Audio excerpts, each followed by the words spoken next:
요한복음 3장 16절 잘 아시는 말씀이죠. 하나님이 세상을 이처럼 사랑하사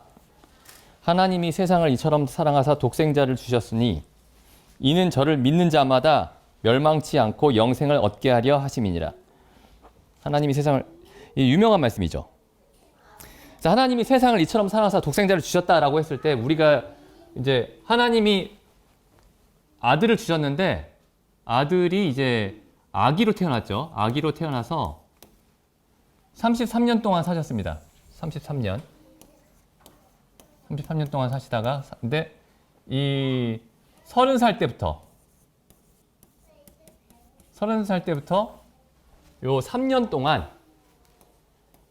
동안만 일하셨어요. 3년 동안만. 혹은 3년 반 동안.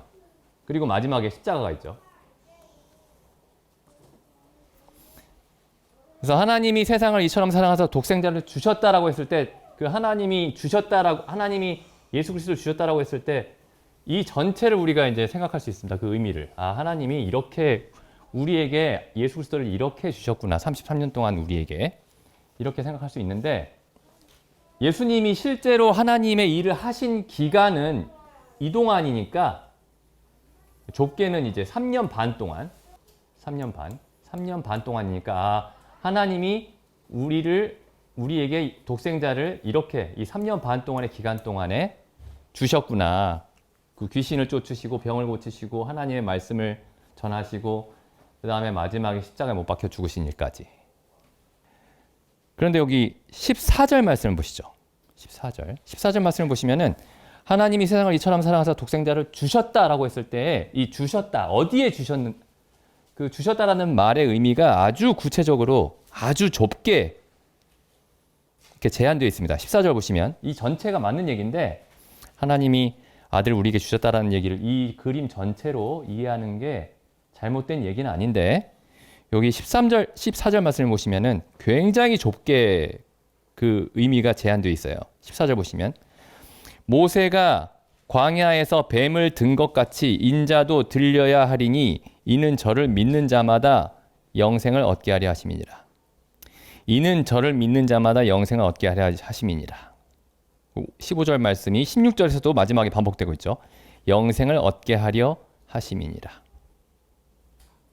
그러면 여기 16절에서 하나님이 독생자를 우리에게 주셨다라고 얘기할 때에 아기로 태어나도록 주셔가지고 성장하는 과정까지 다 묘사하고 있는 게 아니고, 주셨다라고 말할 때의 그 초점이 어디에 있냐면 이 십자가에 있습니다. 십자가에. 우리에게 아들을 십자가에 주신 거죠. 십자가에. 그래서 그 하나님이 독생자를 주셨다라고 했을 때 우리는 이제 십자가를 생각해야 됩니다. 십자가를 생각해야 됩니다.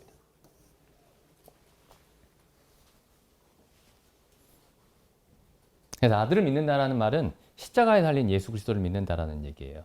십자가에 달린 그리스도를 믿는다는 얘기입니다. 그리고 이게 더 정확하게 얘기하면 십자가에 달린 그리스도를 통해서 하나님이 우리에게 하시는 말씀을 믿는다는 얘기죠. 십자가에 달린 그리스도를 통해서 하나님이 우리에게 하시는 말씀. 그리고 요한복음 1장에 보시면 이런 말씀이 있죠. 말씀이 육신이 되어 우리 가운데 거하심에. 그 말씀이 육신이 되신 목적이 뭐냐면 육신이 되어서 십자가에 달리시기 위해서입니다. 이게 그러니까 말씀이 육신이 되신 거죠.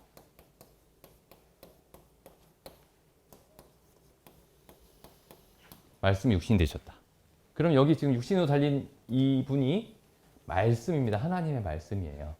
하나님이 말씀하고 계세요. 그러니까 우리는 보통 말하면은 소리가 나거나 글자로 기록되어 있거나 그래야 되죠. 분명히 성경에서 하나님의 말씀은 하나님이 육성으로도 말씀하시고 문자로도 기록해 놓으셨는데, 결국에 성경에서 하나님이 말씀하실 때는 궁극적으로는 육신이 되신 말씀을 통해서 말씀하십니다.